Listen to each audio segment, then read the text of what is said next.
오늘 말씀은 출애굽기 3장입니다. 출애굽기 3장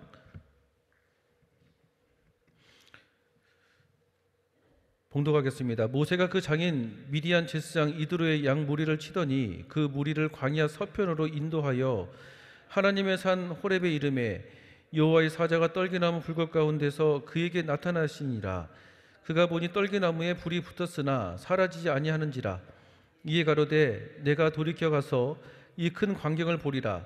떨기나무가 어찌하여 타지 아니하는고 하는 동시에 여호와께서 그가 보려고 돌이켜 오는 것을 보신지라. 하나님이 떨기나무 가운데서 그를 불러 가라사대 모세야 모세야 하시되 그가 가로되 내가 여기 있나이다. 하나님이 가라사대 이리로 가까이 하지 말라. 너희 선 곳은 거룩한 땅이니 내 발에서 신을 벗으라. 또 이르시되 나는 내 조상의 하나님이니 아브라함의 하나님 이삭의 하나님 야곱의 하나님이라. 모세가 하나님 배웠기를 두려워하여 얼굴을 가리우매 여호와께서 가라사대 내가 애굽에 있는 내 백성의 고통을 정령히 보고 그들이 그 간역한 자로 인하여 부르짖음을 듣고 그 우고를 알고 내가 내려와서 그들을 애굽인의 손에서 건져내고 그들을 그 땅에서 인도하여 아름답고 광대한 땅 젖과 꿀이 흐르는 땅 곧 가나안 족속, 헷 족속, 아모리 족속, 브리스 족속, 히위 족속, 여부 족속의 지방에 이르려 하노라. 이제 이스라엘 자손의 부르짖음이 내게 달하고 애굽 사람이 그들을 괴롭게 하는 학대도 내가 보았으니 이제 내가 너를 바로에게 보내어 너로 내 백성 이스라엘 자손을 애굽에서 인도하여 내게 하리라. 모세가 하나님께 고하되 내가 누구간데 바로에게 가며 이스라엘 자손을 애굽에서 인도하여 내리이까. 하나님이 가라사대 내가 정녕 너와 함께 있으리라. 내가 백성을 애굽에서 인도하여 낸 후에 너희가 이 산에서 하나님을 섬기리니 이것이 내가 너를 보낸 증거니라. 모세가 하나님께 고하되 내가 이스라엘 자손에게 가서 이르기를 너희 조상의 하나님이 나를 너희에게 보내셨다 하면 그들이 내게 묻기를 그의 이름이 무엇이냐 하리니 내가 무엇이라고 그들에게 말하리이까. 하나님이 모세에게 이르시되 나는 스스로 있는 자니라. 또 이르시되 너는 이스라엘 자손에게 이같이 이르기를 스스로 있는 자가 나를 너에게 보내셨다 하라. 하나님이 또 모세에게 이르시되 너는 이스라엘 자손에게 이같이 이르기를 나를 너희에게 보내신 이는 너희 조상의 하나님 곧 아브라함의 하나님 이삭의 하나님 야곱의 하나님 여호와라 하라. 이는 나의 영원한 이름으로 대대로 기억할 나의 표혼이라. 너는 가서 이스라엘 장로들을 모으고 그들에게 이르기를 여호와 너희 조상의 하나님 곧 아브라함과 이삭과 야곱의 하나님이 내게 나타나 이르시되 내가 진실로 너희를 권고하여 너희가 애굽에서 당한 일을 보았노라. 내가 말하였거니와 내가 너희를 애굽의 고난 중에서 인도하여 내어 젖과 꿀이 흐르는 땅 곧 가나안 족속, 헷 족속, 아모리 족속, 브리스 족속, 히위 족속, 여부 족속의 땅으로 올라가게 하리라 하셨다 하면 그들이 내 말을 들으리니 너는 그들의 장로들과 함께 애굽 왕에게 이르기를 히브리 사람의 하나님 여호와께서 우리에게 임하셨은즉 우리가 우리 하나님 여호와께 희생을 드리려 하사오니 사흘길쯤 광야로 가기를 허락하소서 하라. 내가 아노니 강한 손으로 치기 전에는 애굽 왕이 너희의 가기를 허락지 아니하다가 내가 내 손을 들어 애굽 중에 여러 가지 이적으로 그 나라를 친 후에야 그가 너희를 보내리라. 내가 애굽 사람으로 이 백성에게 은혜를 입히게 할지라. 너희가 갈 때에 빈손으로 가지 아니하리니 여인마다 그 이웃 사람과 및 자기 집에 우거하는 자에게 은 패물과 금 패물과 의복을 구하여 너희 자녀를 꾸미라. 너희가 애굽 사람의 물품을 취하리라. 아멘. 오늘 효와 행복 제목은 나는 스스로 있는 자니라. 오늘 성경 핵심 구절 14절입니다. 하나님이 모세에게 이르시되 나는 스스로 있는 자니라. 또 이르시되 너는 이스라엘 자손에게 이같이 이르기를 스스로 있는 자가 나를 너에게 보내셨다 하라. 모세는 하나님의 산에 가서 소명을 받았다. 떨기나무에 타지 않는 불꽃 가운데서 하나님의 사자가 나타나고 하나님의 음성이 들려왔다. 모세를 부르신 분은 선조들의 하나님이셨다. 그는 하나님께서 이스라엘 애굽에서 이끌어내시겠다고 선언하는 말씀을 들었으며 이러한 계획을 이스라엘인에게 알리라는 명령을 받았다. 하나님께서 그들을 인도하신 목적은 과거의 조상들에게 약속하신 땅을 주시기 위함이었다. 하나님은 결코 인간의 고통과 압제를 수수방관하는 분이 아니시다. 모세는 소명을 받을 때 하나님의 이름에 관해 질문했다. 모세의 질문은 하나님의 이름의 신비, 즉 하나님의 존재를 알리려고 한 것이다. 이때 하나님께서는 나는 스스로 있는 자라는 뜻의 여호와란 이름을 계시해 주셨다. 그 이름은 창조주여 구원자로서 절대적인 주권을 가지고 계시며 모든 것을 있게 하시는 하나님이란 뜻이다. 당시 노년기에 접어들고 한낱 목자에 불과했던 모세는 엄청난 권세를 지닌 바로에게 가기를 두려워하여 하나님께서 그에게 주신 사명을 거절했다. 이때 하나님께서 모세에게 주신 약속은 내가 정녕 너와 함께 있으라는 것이었다. 예수님께서는 오늘 우리에게 이렇게 약속이다. 내가 세상 끝날까지 너희와 항상 함께 있으리라. 우리 두려워하지 말고 적진을 향해 나아가자. 그리고 하나님의 뜻을 이루어 드리자. 주님께서 우리와 함께 하신다. 아멘. 오늘 말씀의 내용은 하나님이 모세에게 호렙산에서 이스라엘 백성들의 해방 그리고 약속된 땅의 성취에 대한 소명을 주시는 내용으로 구성되어 있습니다.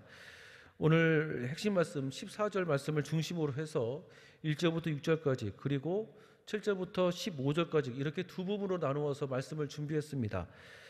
두 가지를 함께 나누겠습니다. 첫째는 하나님의 나타나심입니다. 한번 따라해 볼까요? 하나님의 나타나심. 모세는 그동안 애굽의 왕자로서 40년을 지내다가 미디안 광야 40년의 세월을 보내던 어느 날 호렙산에서 하나님을 만나게 되어집니다. 모세의 입장에서는 하나님을 만나는 것이었지만 하나님의 입장에서는 자신의 모습을 스스로 모세에게 나타내고 계시는 것이었습니다. 하나님이 자신의 모습을 나타내시는 것은 신학에서 말하기를 현현이라고 얘기합니다. 현현. 하나님은 여러 가지 방식으로 자신의 모습을 우리에게 나타내십니다. 말씀으로 나타내시기도 하고 어떤 상황을 통해 나타나기도 하시고 또한 어떤 기도를 통해 음성을 통해 나타내시기도 하시고 등등의 여러 가지 방법으로 자신의 모습을 나타내십니다. 모세에게는 호렙산에 있는 흔한 나무인 떨기나무, 이 떨기나무인데 불타는 떨기나무를 통해서 하나님의 모습을 스스로 나타내고 계시는 것입니다. 떨기나무는 앙상하고 그냥 평범한 나무에 불과합니다.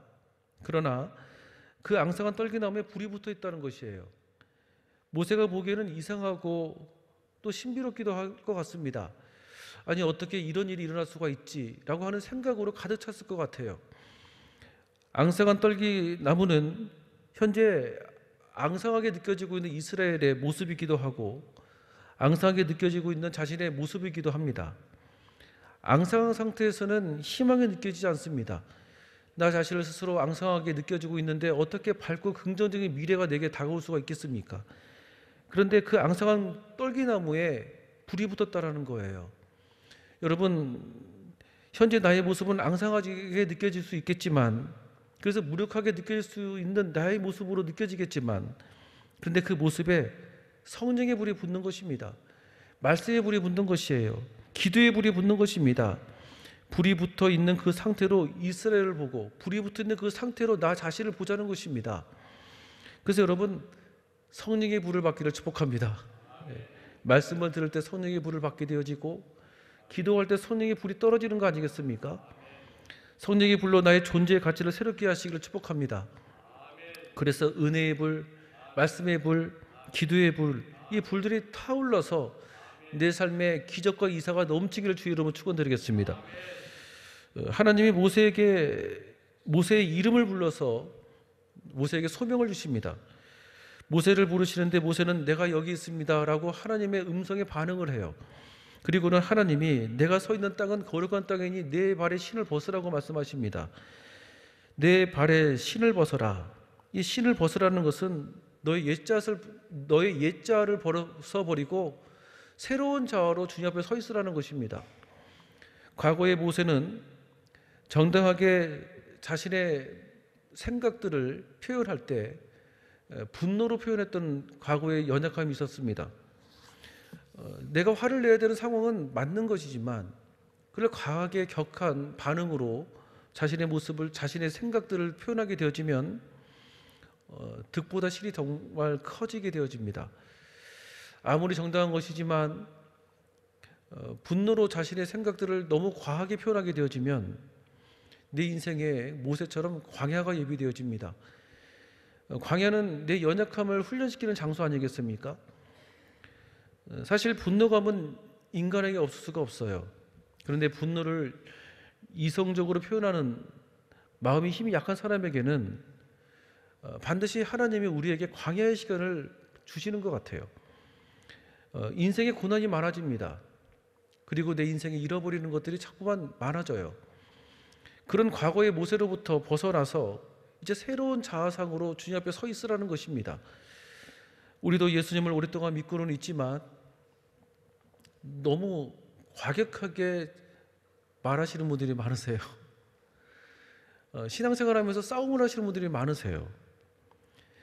가족들과 자신의 생각을 표현을 할 때도 참았던 것들을 한 번에 폭발하는 형식으로 분노를 표현하는 방식으로 대화하시는 분들이 많으세요. 그러면 그 가족 안에서도 광야의 시간이 시작되어집니다. 인생에서도 사람들과 다투거나 분별력 없이 언어 습관을 갖고 있는 사람들에게는 좋은 기회가 절대로 주어질 수가 없습니다. 오히려 광야의 시간이 내게 놓여지는 것입니다. 그런데 하나님이 아브라함의 하나님, 이삭의 하나님, 야곱의 하나님이라고 모세에게 자신의 모습을 드러내십니다. 즉 구체적으로 일을 해오셨던 분이라는 것입니다. 과거 이스라엘의 조상에서부터 한 사람 한 사람 하나님은 이렇게 일을 하셨고 그 한 사람 한 사람을 통해서 하나님은 약속한 약속의 성취들을 이렇게 일을 해오셨다. 그리고 모세 너를 통해서도 내가 이렇게 구체적으로 일을 할 것이다라고 구체적으로 하나님께서 일을 하시는 분이다라는 것을 말씀하고 계시는 거예요. 우리에게도 연약함이 있어요. 연약함이 없는 사람이 어디 있겠습니까? 그래서 내게 광야의 시간이 주어질 수가 있습니다. 그런데 하나님은 그 광야의 시간마저도 내 인생에 구체적으로 개입을 하셔서 내 인생에 일을 하시는 아버지라는 것입니다. 지금도 성령께서 나와 함께 계심을 믿으시면 아멘 하시길 바라겠습니다.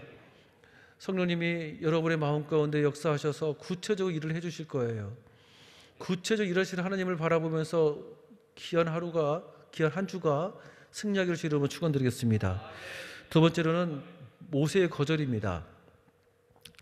구체적으로 일을 해오셨던 하나님이 모세에게 이스라엘 백성들을 애굽에서 해방시키고자 하시는 하나님의 구원 계획을 모세에게 말씀을 합니다. 그런데 모세는 그 하나님의 소명을 거절을 해요. 모세가 하나님의 부르심에 대해서 거절한 이유는 자기 자신을 스스로 부정적으로 생각하기 때문에 그랬었습니다. 이미 하나님께서는 모세에게 광야 시간을 통해서 이스라엘의 리더로서의 훈련을 다 허락하시고 그리고 이스라엘 리더로서의 걸맞는 재능과 기능을 허락하셨습니다.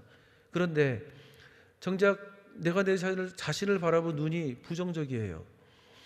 여러분, 아무리 재능이 많아도 부정적인 생각을 스스로 갖고 있게 되어지면 좋은 일이 일어나지가 않습니다. 하나님은 우리에게 여러 가지 방식을 통해서 자신을 나타내십니다. 그러나 정작 우리는 자신을 부정적으로 채찍질하는 상태로 하나님 앞에 서 있는 경우가 너무나 많아요. 오늘 본문의 모세가 그랬습니다. 그런데 모세에게 하나님은 나는 스스로 있는 자, 즉 나는 너와 언제나 함께 있는 자, 내가 말한 언약의 말씀을 내가 스스로 이루는 자, 하나님의 임재가 있는 자라고 하는 모습으로 말씀하고 계십니다. 자신을 스스로 비판하는 사람은 하나님과 관계에서도 비판적인 모습으로 서 있는 경우가 상당히 많이 있습니다. 내 자신을 스스로 비판하는 습관들이 많은 사람일수록 세상을 향해서도 언제나 자신감 있게 서지를 못합니다. 자신감이 부족해요. 왜냐하면 그 안에 나 자신을 스스로 비판하는 목소리에 가득 차 있기 때문에 그렇습니다.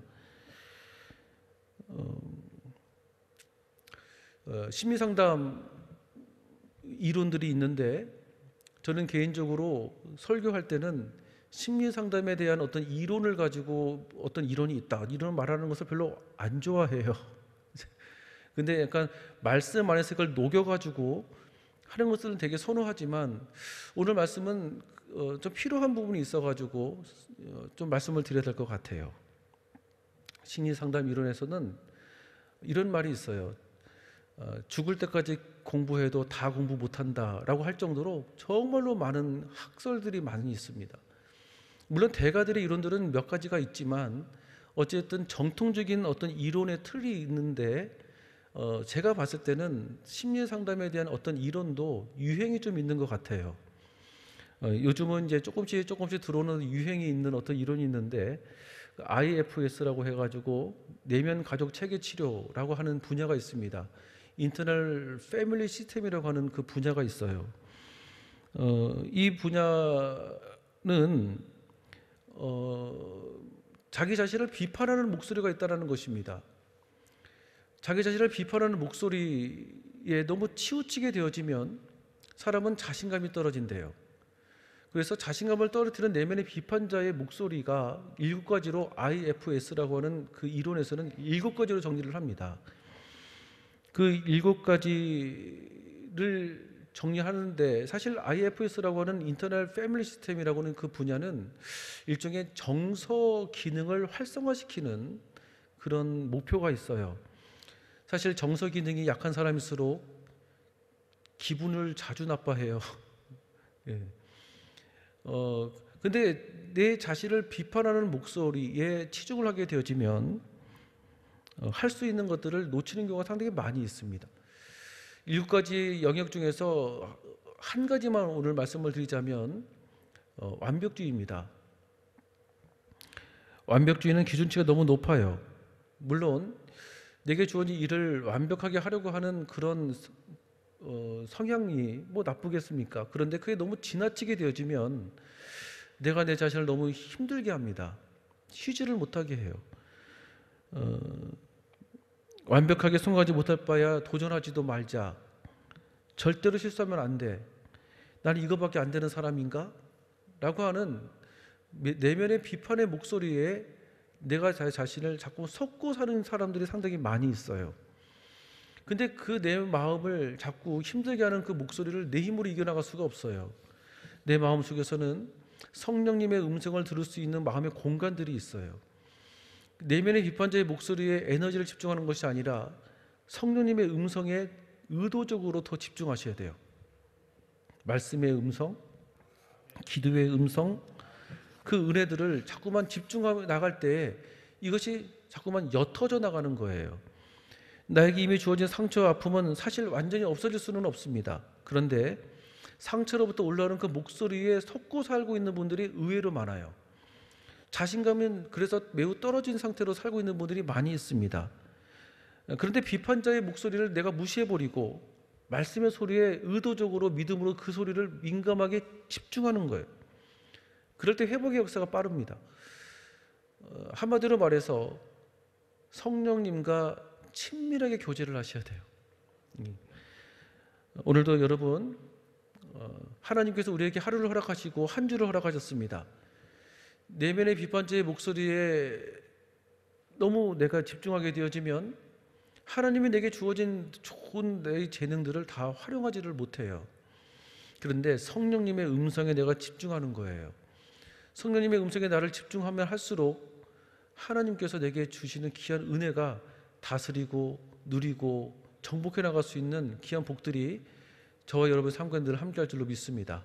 기도하겠습니다. 살아계신 하나님 감사합니다.